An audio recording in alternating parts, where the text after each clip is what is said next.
Today is day 312 of the October 7th war and the Hamas hostage crisis. It is also the Jewish fast day of Tisha B'Av, and I wish all those fasting an easy and meaningful fast. The free world stands with Israel against Iran's aggression. Yesterday, leaders of the US, UK, France, Germany, and Italy declared their support for Israel's defense against Iranian aggression and against attacks by Iran's proxy armies, including Hamas and Hezbollah. They demanded Iran to stand down its ongoing threats of a military attack, as the US sends forces to the region to send a message: don't. Israel is on high alert for a massive Iranian attack, which the US says could come this week. If Iran attacks, it would be an unprovoked act of aggression.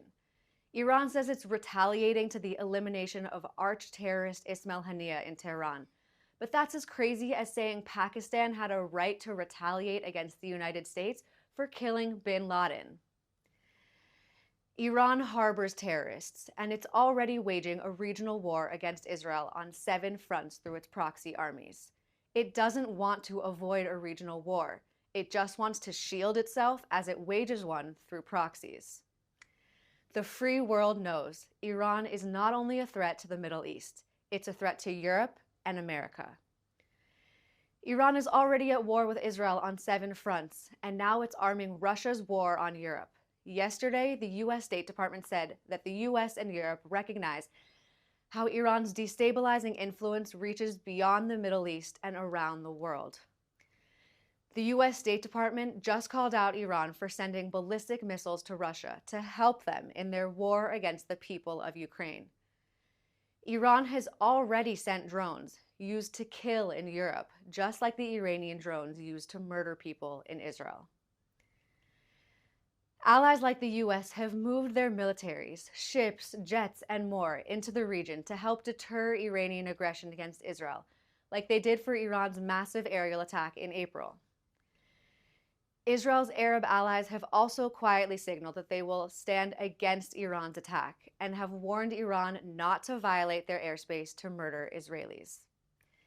Israel is fighting for the world. The world must stand with Israel.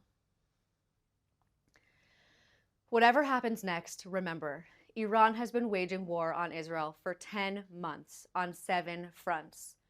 Iran's attempts to justify escalating its war on Israel are nonsense. Iran's threat to attack is a direct continuation of Iran-backed proxied attacks since the October 7th massacre. Iran is behind every major attack on the Jewish state this year. Iran is behind the Houthi terror pirates in Yemen, their attacks on global shipping, and their missile and drone attacks on Israel. Iran is behind Hezbollah, its terror army in Lebanon, and their 7,000 rockets, missiles, and drones launched into Israel since October 8th, and the 60,000 people displaced from their homes in Israel's north. And Iran is behind Hamas's murderers and the war they began on October 7th. Iran is behind the 1,500 raped, murdered, and kidnapped in the bloodiest day for the Jewish people since the Nazi Holocaust. Iran is already waging regional war, one in which it thinks its proxy armies will shield it for paying a price for aggression. Actions have consequences. Israel doesn't want war with Iran, but Israel will defend itself against Iranian aggression. The experts on war and peace at the United Nations tweeted. They said, even wars have rules. Civilians are #not a target. Schools are not a target. Hospitals are not a target. By total coincidence, they posted just after Israel's strike this weekend on a Hamas command center in a former school building. The one with hysterical headlines about over 100 dead, when in Arabic Hamas was saying 40 across the whole day. The one where Israel released IDs of 31 Hamas and Palestinian Islamic Jihad murderers killed. Israel agrees. Wars do have rules. Too bad the UN didn't tag Hamas, who fight out of schools and hospitals. Too bad the UN didn't tag Hezbollah, which its Iranian patrons say will target civilians, just like the 12 kids they murdered playing soccer.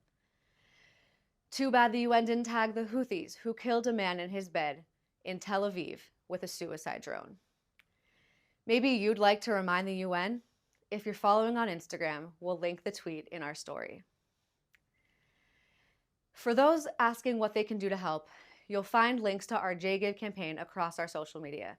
Those donations honestly help us keep getting out the word. And as always, please like and subscribe to help us reach a wider audience. Now, let's take some questions from our audience watching live on social media. Our first question today comes from John on Instagram, who asks, is there any information about Hamas's claims that it murdered another hostage in captivity? First of all, we know that Hamas has executed hostages in the terror dungeons. We know it's starving and torturing and raping them. Yesterday's briefing focused on the horrific abuse, and you can catch it on YouTube or wherever you get your podcasts. Yesterday, Hamas admitted or declared for the first time that a guard executed a hostage. It said 2 female hostages were injured. The IDF said last night that it doesn't have intelligence to confirm or refute that claim. We'll have to wait for official answers. But note that Hamas is waging psychological warfare on Israel. It's using their suffering to pressure the Israeli public.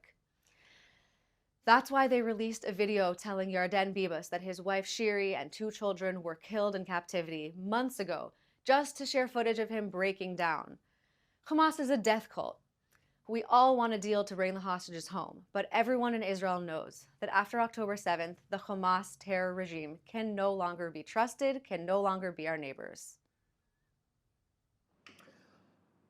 The next question comes from Avram on YouTube, who asks, what do you know about the Houthis' attack on the UN office? Okay, so far we know that the Houthi terror pirates have stormed the headquarters of a UN human rights office in Yemen's capital, stealing documents, furniture, and vehicles. By the way, the UN has never admitted that Hamas has hijacked its offices in Gaza and is using them as military bases. It's never once informed the IDF that Hamas has violated the neutrality of its facilities. But in Houthi Yemen, at least it admitted that Iran-backed terrorists took over UN facilities. It's apparently the latest move by this Iranian-backed terror group to crack down on people working with the UN and aid agencies. Maybe the United Nations will respond more forcefully to terrorist attacks that happen to its own people than they do to terrorist attacks that happen to the Jewish people. Our next question comes from Carla on Twitter, who asks, Hamas's numbers and the IDF's numbers have both changed since the strike on the school. How do we know when to believe what? Okay, let's look at the full picture. It took a few days to get here, and we're still in the process of learning more.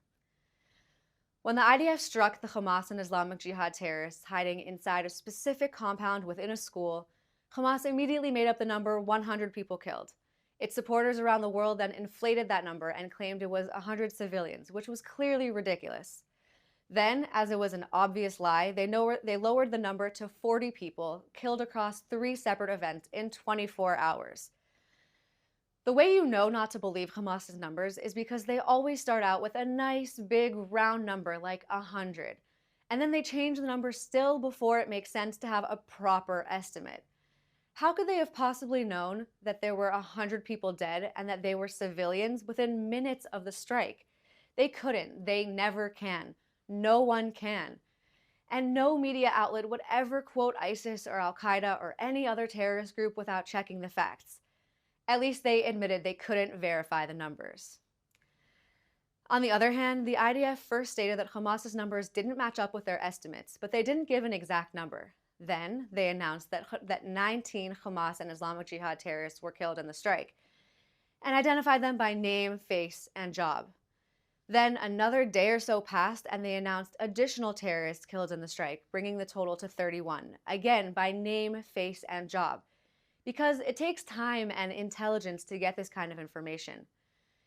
The IDF didn't put out numbers immediately after the strike. They took their time to be precise and be sure of themselves. Notice that the IDF still hasn't put out a total number of people killed in the strike, because again, it's impossible to know for sure so quickly. That's the difference between Hamas's fake numbers and the IDF's real ones. What you always have to do is give these things time and don't jump to believe the very first number that you hear. Otherwise, it's Al Ali Hospital all over again. And our last question today comes from Alma on Instagram, who asks, I heard the Hamas terrorist who shot a 60-year-old Israeli yesterday in an attack near Qalqilia was freed at 17 years of age in the November hostage deal. Yahya Sinwar was released in the Shalit hostage deal. What do you think Israel should do to free hostages without endangering more victims or hostages? I think Israel is constantly in an impossible situation. There are two choices in this dilemma.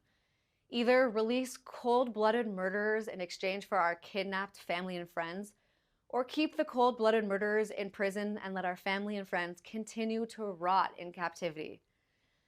Obviously, the best case scenario is for the IDF to pull off as many rescue missions as possible, like Operation Arnon, in which Noah Argamani and 3 other hostages were rescued directly from captivity. But that isn't always possible. Actually, it rarely is. So I would say that the best way to go about endangering as few people as possible is for the IDF to continue placing maximum military strength on Hamas, destroying as much of their terrorist infrastructure and eliminating as many of their commanders as possible. In order for that to keep pressure on Hamas to keep the numbers of criminals that they're demanding be released as low as possible. In the meantime, Israel will continue to be in this impossible situation because we value life so much that we're willing to do anything to get our people back. We have to be, because we are better than our enemies. The dilemma will continue to be impossible, but the way that Israel goes to the ends of the earth to save its people is one of the many reasons I'm so proud to be Israeli. That's all we have time for today. Thank you so much for tuning in and watching us. Join us again tomorrow at 3 p.m. Israel time, 8 a.m. Eastern time, and until then, stay safe.